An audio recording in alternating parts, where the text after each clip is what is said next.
Mes frères, je salue tous ceux qui sont connectés avec nous et les frères ici présents dans l'Église avec la paix du Seigneur. Commençons cette étude en nous rappelant que le mot glorification signifie une exaltation publique et qu'il correspond à la reconnaissance de grandes œuvres, de talents ou de vertus.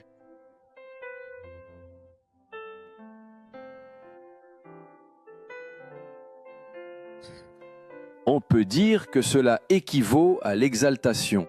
Ainsi, l'acte de rendre gloire à quelqu'un, on peut dire que cela revient à dire ceci: vous méritez d'être reconnu et exalté, parce que c'est grâce à vous que cet exploit a été réalisé. Dans le Nouveau Testament, nous allons observer la glorification qui est attribuée à Dieu le Père, mais également au Seigneur Jésus, qui est pleinement digne d'adoration, car il est en effet Dieu. Alléluia! Jésus est Dieu, et le Seigneur est également digne de louange. Pourquoi? Pour toutes les bénédictions que nous recevons grâce à lui, au Seigneur Jésus, et en son nom, au nom de Jésus. Nous allons donc continuer à voir, mes frères, tout au long de l'étude d'aujourd'hui, comment la glorification du Seigneur n'est pas seulement une adoration pour ce qu'il est, mais aussi une louange pour ce qu'il réalise en faveur de ses serviteurs quotidiennement et continuellement. Rappelons-nous aussi que la louange peut revêtir la forme d'une action de grâce. Et c'est pour cette raison que, dans la glorification, on utilise constamment un mot. Ce mot, c'est « pourquoi ». Ainsi, il y a toujours une raison, un motif pour adorer le Seigneur. Dans toutes nos glorifications. C'est cette raison, ce motif spécifique qu'il faut mentionner si l'on veut offrir une adoration et une louange pleinement agréables au Seigneur. Alors, arrêtons-nous. Quelle leçon en tirons-nous? Nous pouvons nous poser une question. Avons-nous adoré le Seigneur pour ce qu'il est vraiment? L'avons-nous fait? Avons-nous loué le Seigneur en mentionnant les bénédictions spécifiques qu'il nous a accordées? Considérons donc premièrement la glorification dans le Nouveau Testament, n'est-ce pas, déjà effectuée par Marie lorsqu'elle reçoit la prophétie par l'intermédiaire d'Élisabeth concernant la naissance du Seigneur Jésus. Alors nous allons observer comment elle mentionne en détail les raisons pour lesquelles elle loue le Seigneur. J'invite donc les frères à suivre ce texte de Luc. Il est très connu, n'est-ce pas? Luc chapitre 1er. C'est un long texte, mais je vous invite à me suivre du verset 46. Il est dit: Marie dit alors: mon âme exalte le Seigneur, et mon esprit se réjouit en Dieu mon Sauveur. Quelle bénédiction, car il a porté son attention sur l'humble état de sa servante. Car voici, dorénavant, toutes les générations me proclameront bienheureuse, parce que le Tout-Puissant a fait pour moi de grandes choses. Observez, parce que le Tout-Puissant a fait pour moi de grandes choses, et son nom est saint. Et sa miséricorde s'étend de génération en génération sur ceux qui le craignent. Il a déployé la force de son bras. Il a dispersé ceux qui avaient dans le cœur des pensées orgueilleuses. Il a renversé les puissants de leur trône, et il a élevé les humbles. Il a rassasié de biens les affamés, et il a renvoyé les riches à vide. Il a Israël son serviteur, et il s'est souvenu de sa miséricorde. Quel chant merveilleux! Loué soit le Seigneur pour ce chant merveilleux. Nous rappelons, mes frères et sœurs, que Marie désigne le Seigneur Jésus comme son sauveur. C'est ce qu'il faut retenir à présent. Voyons maintenant. En annonçant la naissance de Jésus à un groupe de bergers qui gardaient leurs troupeaux durant les veilles de la nuit, Il y avait un ange, voyez-vous, et avec lui une multitude d'armées célestes.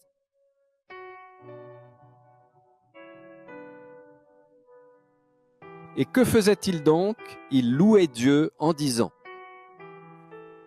Gloire à Dieu dans les lieux très hauts, et paix sur la terre parmi les hommes qui l'agréent. Ensuite, cet ange glorifiait Dieu conjointement avec l'ensemble des bergers. Voyez comme c'est merveilleux. Il est sous-entendu que la gloire a été donnée à Dieu, car il apportait à l'humanité la paix et la bonne volonté signifiant ici la bienveillance. Par qui cela a-t-il été fait? Par le Seigneur Jésus. C'est lui qui a accompli toute la prophétie de l'Ancien Testament est né, et il est né pour être Jésus. Le mot Jésus signifie salut, pour apporter le salut à l'humanité. Loué soit Dieu! Et le passage se conclut ainsi: et les bergers s'en retournèrent. Les bergers étaient également présents, contemplant cette scène magnifique, et ils glorifièrent et louèrent Dieu pour toutes les choses qu'ils avaient vues et entendues, conformément à ce qui leur avait été annoncé. Ainsi, la prophétie s'est accomplie, ils ont vu cette scène glorieuse, ce qui leur est arrivé, et ils glorifièrent aussi le Seigneur.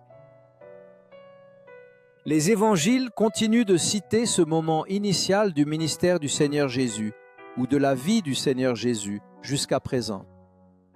Les mages, n'est-ce pas, sont arrivés, ceux qui étaient astronomes, venus d'Orient, en suivant cette étoile miraculeuse. Et ils ont révélé la raison de leur voyage jusqu'ici. Et Matthieu chapitre 2 verset 2 dit ceci: Lorsqu'ils arrivent, la première question qu'ils posent est la suivante: Où est le roi des Juifs qui vient de naître? Car nous avons vu son étoile en Orient et nous sommes venus pour l'adorer. Et tout de suite après, mes frères, dans ce texte au verset 11, ils entrèrent dans la maison, virent le petit enfant avec Marie sa mère, se prosternèrent et l'adorèrent. Se prosternèrent et l'adorèrent. Ils ouvrirent ensuite leur trésor et lui offrirent en présent de l'or, de l'encens et de la myrrhe. Ainsi, mes frères, les mages adorèrent Jésus, lui offrant ses dons précieux. Et ensuite, la Bible nous parle d'un autre cantique. Quelle glorification merveilleuse! Quand nous chantons, quand nous louons le Seigneur, Dieu est glorifié, parce que notre chant est en accord avec la parole de Dieu, avec ce qu'il se révèle dans la parole. Zacharie, dans lequel il loue et exalte Dieu. Pourquoi? Pourquoi loue-t-il le Seigneur? À cause d'une promesse accomplie de lui donner un fils. Nous devons glorifier Dieu quand Dieu accomplit les promesses dans notre vie. Combien de promesses sont en train de s'accomplir et parfois nous oublions de rendre gloire à Dieu. Et le fils qui naquit fut Jean-Baptiste. Et peu après, nous voyons une glorification de Zacharie, le père de Jean-Baptiste, qui, rempli du Saint-Esprit, observez cette expression, rempli du Saint-Esprit, prophétisa en disant: Béni soit le Seigneur, le Dieu d'Israël, car il a visité et racheté son peuple, et nous a suscité le salut dans la maison de David, son serviteur. Quelle chose merveilleuse, mes frères! Dans ce passage, nous remarquons aussi que Zacharie a prié rempli du Saint-Esprit. C'est une prière que nous devons toujours faire. Seigneur, remplis-moi de ton esprit, remplis-moi de ton esprit. Et la question qui se pose, c'est: avons-nous l'expérience de louer Dieu rempli du Saint-Esprit? Avons-nous cette expérience? Quand nous faisons cela, l'Église est visitée par le Saint-Esprit. Quand un frère rempli du Saint-Esprit glorifie, l'Église reçoit cette bénédiction et glorifie le Seigneur. Elle est mue à louer le Seigneur. Maintenant, pendant le ministère du Seigneur Jésus, nous avons observé de nombreuses preuves et beaucoup de personnes qui s'approchaient de lui et glorifiaient le Seigneur pour tout ce qu'il a fait. Nous pouvons en citer quelques-uns ici, très rapidement. Par exemple, ce lépreux qui l'adora en disant « Seigneur, si tu le veux, tu peux me rendre pur ». Quand il adora le Seigneur, voyez mes frères, les Juifs. Il n'adore pas. Personne d'autre que Dieu, le Dieu d'Israël. Et quand il s'est agenouillé et qu'il a adoré le Seigneur, qu'est-ce qu'il reconnaissait? Que Jésus est Dieu. Il est Dieu et digne d'adoration. Jaïr, chef de la synagogue, l'adora en disant « Ma fille va mourir » et il reçut le miracle chez lui, n'est-ce pas? Les disciples, c'est un passage très connu. Quand ils étaient dans le bateau et qu'ils ont vu Jésus marcher sur les eaux, là, sur la mer, ceux qui étaient dans le bateau se sont approchés et ont adoré le Seigneur en disant « Tu es véritablement le Fils de Dieu ». Nous pouvons adorer le Seigneur de cette façon, n'est-ce pas? Cette femme cananéenne, quand elle est venue devant le Seigneur Jésus, elle l'a adoré en disant « Seigneur, secours-moi ». Mais d'abord, elle a adoré le Seigneur Jésus. Nous nous souvenons de la mère de Jacques lorsqu'elle fit cette requête, qui était d'ailleurs bien étrange. Mais quand elle s'approcha du Seigneur Jésus avec ses fils, la première chose qu'elle fit, ce fut de l'adorer. Puis elle exprima sa requête. Et nous avons aussi cet aveugle de naissance, mes frères, vous vous souvenez de Jean, chapitre 9, un passage très connu. L'aveugle guéri l'adora, reconnaissant Jésus. Jésus lui a dit, « Tu l'as vu. » Lui dit Jésus, et celui qui te parle, c'est lui. Et il dit, je crois, Seigneur. Il voyait désormais. Il fut témoin d'un grand miracle. Alors, mes frères, la question qui se pose pour nous, c'est avons-nous eu cette gratitude envers le Seigneur pour les bienfaits que nous avons reçus de sa part? Le psalmiste dit, « Comment rendrai-je à l'Éternel tous ses bienfaits envers nous ?» Nous avons manifesté cette gratitude par la prière, par l'action de grâce et par la louange à Dieu. Nous nous sommes souvent arrêtés et au lieu de demander simplement au Seigneur, « Seigneur, aujourd'hui je suis ici seulement pour glorifier ton nom, pour louer ton nom pour tes bienfaits, pour tes bienfaits. » Il y a eu aussi la louange, mes frères, parce que Jésus a été reconnu comme le Messie promis, n'est-ce pas? Le Messie, le mot Christ en grec signifie loin. Le Messie, celui qui devait venir selon la promesse de Dieu dans l'Ancien Testament.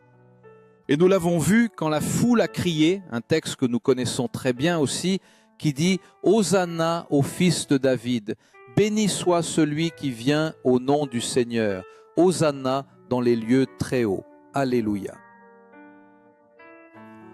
Nous savons que cette expression « fils de David » était une expression qui se référait au Messie, parce que le Messie, il serait un descendant de David, de la descendance de David selon les prophéties.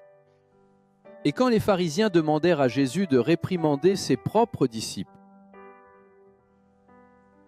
et lorsque les pharisiens demandèrent à Jésus de réprimander les disciples, le Seigneur leur répondit, « Je vous le dis, si ceux-ci se taisent, les pierres crieront. » Et là, le texte contient un détail caché qui nous échappe souvent lors de notre lecture. C'est alors que les enfants qui se trouvaient dans le temple ont prononcé cette même expression « Hosanna, le fils de David ». Le Seigneur a accepté cette louange.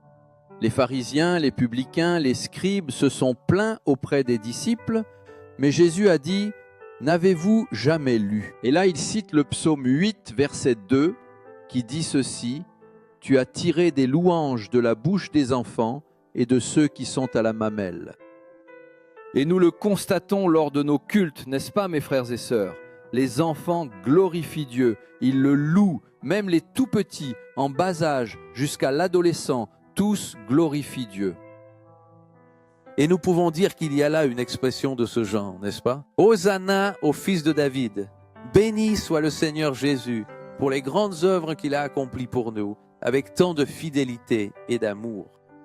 Et il y a un texte vraiment très intéressant que nous ne devons jamais oublier, c'est quand Jésus, avec ses disciples, après la scène, ils chantèrent un cantique et ensuite ils se rendirent au mont des Oliviers et au jardin de Gethsémani qui est situé au pied du mont des Oliviers. Et la Bible dit que tous là-bas glorifiaient Dieu. Pouvons-nous demander à tous, nous avons glorifié Dieu en continuant d'avancer, en restant ferme et dans la fidélité du Seigneur, même au milieu des épreuves. Pourquoi cette question, mes frères? C'est parce qu'à ce moment-là, Jésus, sur le mont des Oliviers, en descendant vers Gethsémani, Gethsémani est la presse à huile, Jésus savait déjà qu'il serait livré aux autorités juives et romaines, qu'il serait mis à mort, qu'il serait, oui, humilié.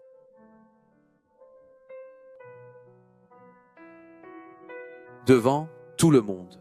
Mais juste avant cela, quelques instants avant, il chante une louange.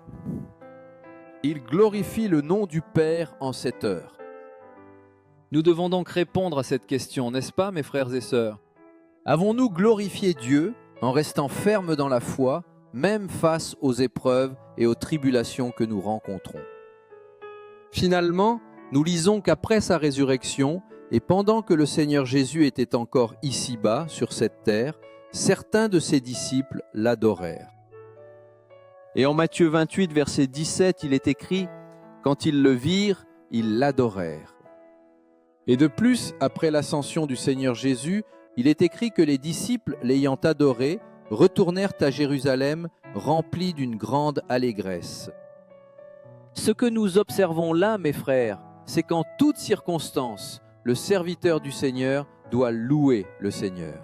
La gratitude, l'adoration et la reconnaissance des bénédictions de Dieu pour nos vies doivent constamment être présentes dans notre existence, faire intégralement partie de notre quotidien spirituel. Avons-nous expérimenté la joie du Saint-Esprit en louant le Seigneur pour ses bienfaits? C'est une question qui doit demeurer dans nos cœurs. Ainsi, pour clore ces brèves considérations sur la glorification du Seigneur Jésus durant sa vie terrestre, nous allons à présent examiner comment la glorification du Seigneur s'est manifestée au sein de l'Église primitive. Immédiatement après la Pentecôte, nous lisons que l'Église primitive persévérait en de nombreux aspects, mais l'attention est particulièrement portée sur la louange. L'Église persévérait dans la louange.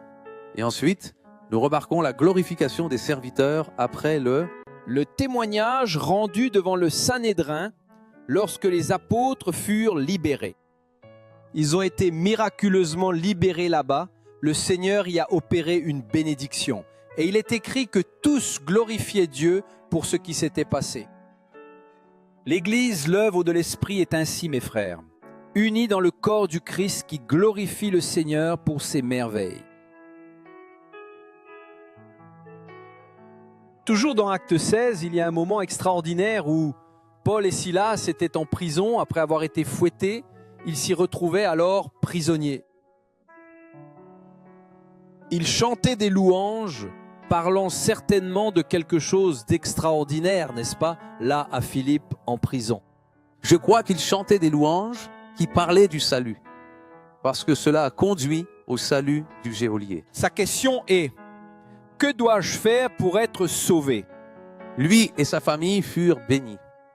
Alors nous avons remarqué comment les serviteurs louaient Dieu au milieu de la tribulation. Et nous pourrions reformuler cette question en renforçant: avons-nous glorifié Dieu devant les luttes, les épreuves et les tribulations? Il est plus facile de louer le Seigneur quand tout va bien. Seigneur, je te loue pour une bénédiction, mais dans l'épreuve, c'est plus dur. Aujourd'hui, nous avons appris que le nom du Seigneur est glorifié plus intensément quand, face aux épreuves, nous le glorifions.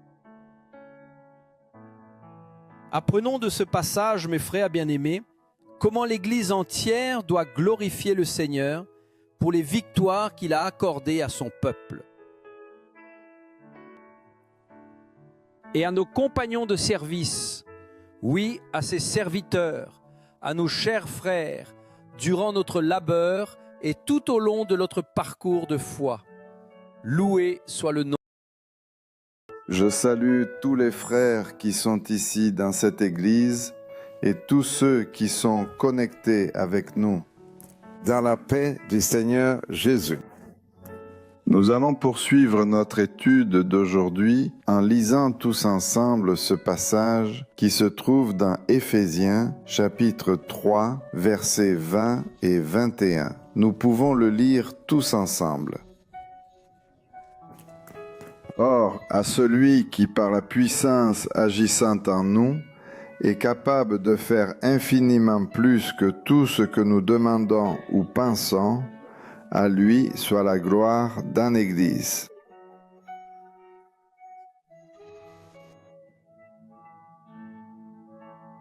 Par Jésus-Christ, dans toutes les générations, au siècle des siècles. Amen. Gloire à Dieu. Chers frères et sœurs, dans la première lettre aux Corinthiens chapitre 14, verset 26, nous apprenons comment nous devons glorifier Dieu lors du culte, par des cantiques et par des psaumes. Les psaumes, lorsqu'ils sont mentionnés dans le Nouveau Testament, désignent des louanges au Seigneur. Il est écrit: que faire, frères, quand vous vous assemblez, chacun à un psaume, un hymne, une doctrine, révélation, langue, interprétation, que tout se fasse pour l'édification. Un peu plus loin, dans un autre passage, Éphésiens chapitre 5, versets 18 à 20, nous apprenons que dans les rencontres entre les serviteurs, aux réunions et cultes, il doit toujours y avoir des hymnes et cantiques spirituels. Les hymnes doivent toujours être des chants d'adoration, aux louanges au Seigneur. L'adoration, c'est pour ce qu'il est. La louange est pour ce qu'il fait et a fait pour nous. De plus, en chantant des hymnes au Seigneur, nous nous remplissons du Saint-Esprit. Le saviez-vous? Quand nous chantons avec amour, avec gratitude. Lisons ce passage qui dit « Ne vous enivrez pas de vin dans lequel il y a la discorde, mais soyez plutôt remplis du Saint-Esprit. » Comment nous en remplir de l'Esprit? Comment est-ce possible? En vous adressant les uns aux autres par des psaumes, des hymnes et des chants spirituels, louant et chantant au Seigneur de tout votre cœur. Alors quand nous louons le Seigneur avec des hymnes et des psaumes, comme le dit la parole, nous sommes remplis de l'Esprit. N'est-ce pas merveilleux? En rendant toujours grâce pour tout,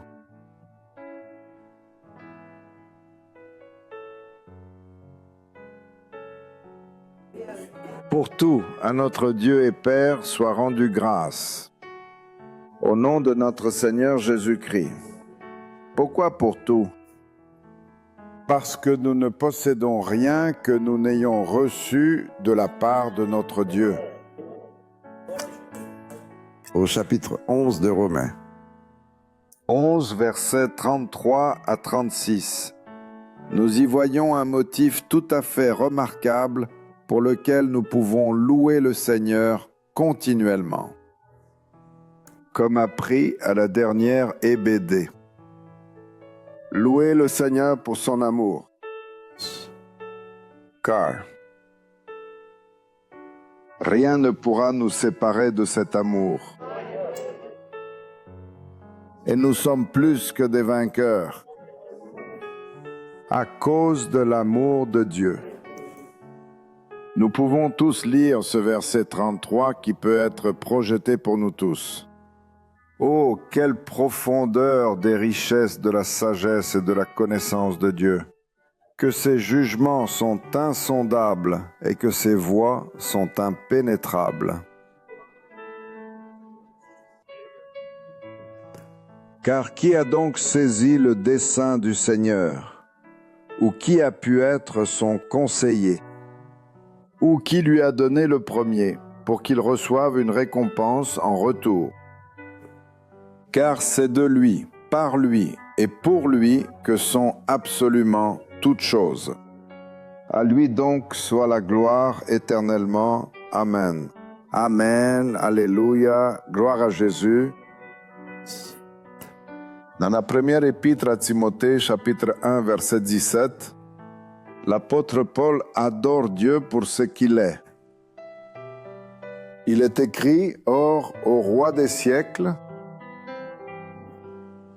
immortel, invisible, au Dieu unique, soit l'honneur et la gloire pour l'éternité des éternités. Amen, amen, gloire à Dieu. Dans l'épître de Jude, versets 24 et 25, nous constatons que la louange pour ce que le Seigneur accomplit en notre faveur est suivie d'une adoration envers le Seigneur pour ce qu'il est. Lisons-le ensemble. Or à celui qui est puissant pour vous préserver de toute chute et pour vous faire paraître irréprochable dans la joie devant sa glorieuse présence au seul Dieu notre Sauveur, par Jésus-Christ notre Seigneur. Soit la gloire et la majesté, la souveraineté et la puissance, avant tous les siècles, maintenant et pour toute l'éternité. Amen, amen, gloire à Dieu. Déjà dans Hébreux chapitre 13 verset 15, il est fait mention de l'activité. L'activité que le Seigneur attend de nous, prêtres de la nouvelle alliance. Qu'attend-il de nous? L'activité consiste à offrir des sacrifices de louange. C'est notre grande fonction en tant que sacrificateur du Nouveau Testament. Et quand devons-nous le louer? La parole nous l'enseigne, nous en avons déjà parlé. Nous devons le louer continuellement, sans relâche. Jésus nous avait déjà appris à prier sans cesse. Vous vous en souvenez, n'est-ce pas, mes frères? Dans son dernier sermon, veillez et priez. Prions donc, non pas uniquement pour présenter nos requêtes à Dieu. C'est naturel, car nous avons des besoins et nous savons que notre Père se plaît vraiment à nous bénir et à exaucer toutes nos requêtes et nos prières. Il se réjouit de nous voir comme des enfants entièrement dépendants de lui, reconnaissant qu'il détient tout ce dont nous avons besoin et il prend plaisir à nous l'accorder tout simplement. Ce dont nous avons besoin. Mais prions toujours, après avoir reçu les bénédictions, en louant le Seigneur pour ce qu'il a fait pour nous. Comme il est écrit dans Hébreux 13, 15, « Offrons donc toujours, par son intermédiaire, par Jésus, à Dieu le Père, un sacrifice de louange, c'est-à-dire le fruit des lèvres qui confessent son nom. » Alléluia. Ayant terminé cette partie, frères, sur l'adoration et la louange rendue au Père et au Seigneur Jésus par l'Église primitive, voyons la glorification de Dieu dans le livre de l'Apocalypse. Quand nous parlons de la glorification de Dieu, nous nous souvenons de la tente de David. Les frères s'en souviennent aussi. Et du temple de Salomon, et de ses tours de service de prêtres établis par David. Et nous savons que dans ces édifices, la tente et le temple, une adoration et une louange jamais vues auparavant y ont été offertes. Et nous nous souvenons aussi de ce que le Seigneur a dit à Moïse, qu'il devait construire le tabernacle selon le modèle qui lui fut montré sur la montagne. C'est-à-dire il y a un modèle du tabernacle éternel, c'est-à-dire un lieu dans le ciel où un culte à Dieu est rendu, où l'Église rendra un culte à Dieu. C'est pourquoi nous ne sommes pas surpris quand nous lisons dans le livre de l'Apocalypse, au chapitre 11, verset 19, le passage suivant. « Et le temple de Dieu dans le ciel fut ouvert, et l'arche de son alliance apparut dans son temple. » Chers frères, l'arche de l'alliance montrée dans l'éternité est pour nous une garantie que l'alliance entre Dieu et les hommes, c'est-à-dire entre Dieu et son Église, reste valide pour toujours. Dieu est fidèle pour accomplir sa part dans cette alliance. Cette alliance conclue avec les hommes et en particulier avec son Église.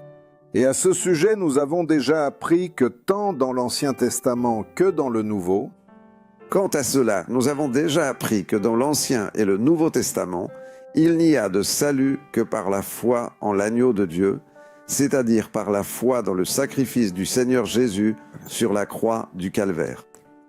Et nous allons encore explorer ce passage de l'Apocalypse, chapitre 5, versets 11 et 12, un passage que nous connaissons déjà très bien et que nous allons méditer.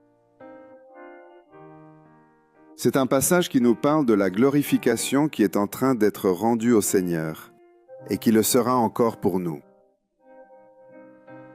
Aussi par nous au Seigneur en tant qu'agneau qui a été immolé. Il est écrit, « Et je regardais et j'entendis la voix de nombreux anges autour du trône, et des êtres vivants et des anciens. Et leur nombre était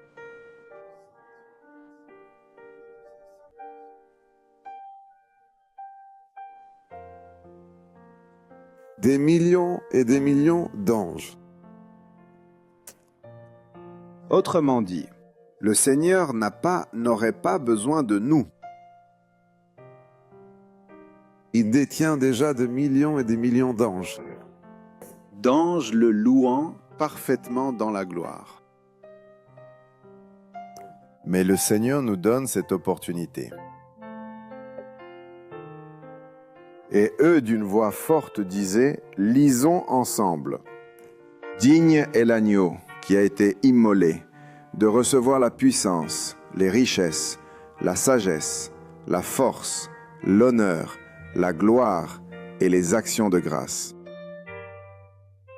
Amen, Alléluia, gloire au Seigneur Jésus-Christ. Et chers frères, et aussitôt, au verset 13, nous lisons que cette glorification est bien accompagnée par toute créature. Tous les êtres vivants, évidemment, tous les hommes, toute l'humanité qui a été sauvée, toute l'Église. Et j'entendis à toute créature qui est dans le ciel et sur la terre et sous la terre et dans la mer et à toutes les choses qui s'y trouvent dire, lisons ensemble. À celui qui est assis sur le trône et à l'agneau soit rendu l'honneur, la gloire, la puissance, la force et les actions de grâce pour les siècles des siècles. Amen. Gloire à Dieu.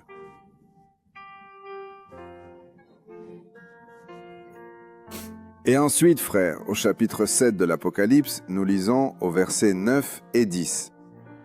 L'apôtre Jean relate une vision d'une multitude innombrable, reconnue à cause du salut qui vient de Dieu le Père et de l'agneau.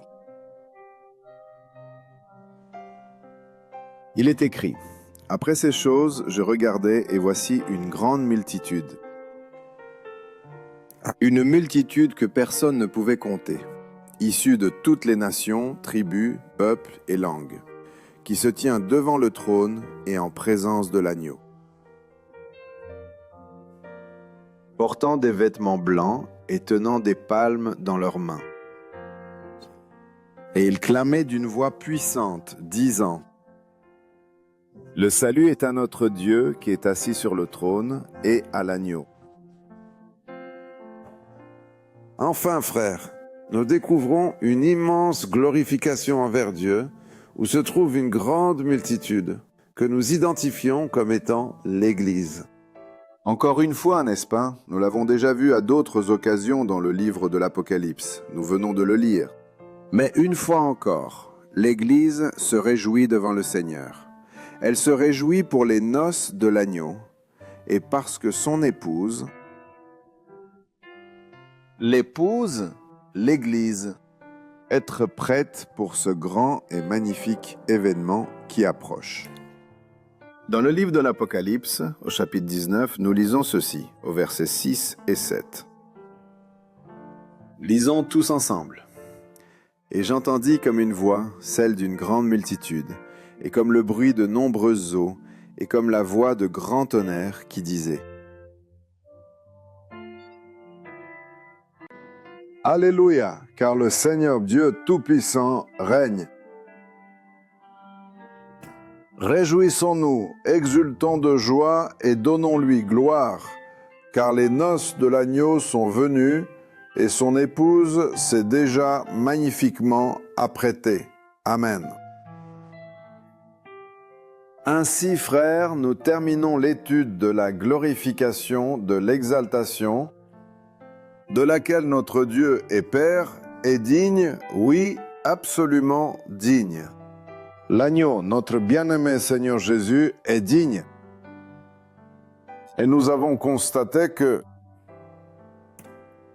nous venons de le voir, n'est-ce pas? Cette exaltation, cette glorification du Seigneur se manifeste depuis la naissance du Seigneur Jésus, traverse toute sa vie, celle de l'Église primitive, et atteint sa pleine plénitude dans cette vision céleste de l'Apocalypse. En toutes circonstances, dans l'adoration, le témoignage, les tribulations, et même dans l'éternité, l'Église rend honneur, louange et gloire au Seigneur, au seul qui en est digne. Que le Seigneur attend-il de nous au sujet de la louange? Qu'avons-nous appris dans ces études, frères? Premièrement, que nous soyons des adorateurs en esprit et en vérité, c'est-à-dire guidés par le Saint-Esprit et établis sur la parole de Dieu. Deuxièmement, que nous présentions nos corps comme un sacrifice vivant, saint et agréable à Dieu, ce qui constitue notre culte raisonnable, notre service spirituel, notre adoration. Troisièmement, que nous grandissions dans la compréhension que le Seigneur est vraiment digne d'adoration et de louange, et que nous commencions à l'adorer et à le louer comme il le mérite. Et enfin, que notre adoration soit inspirée par l'amour pour le Seigneur et par la gratitude d'avoir été atteint par un si grand salut.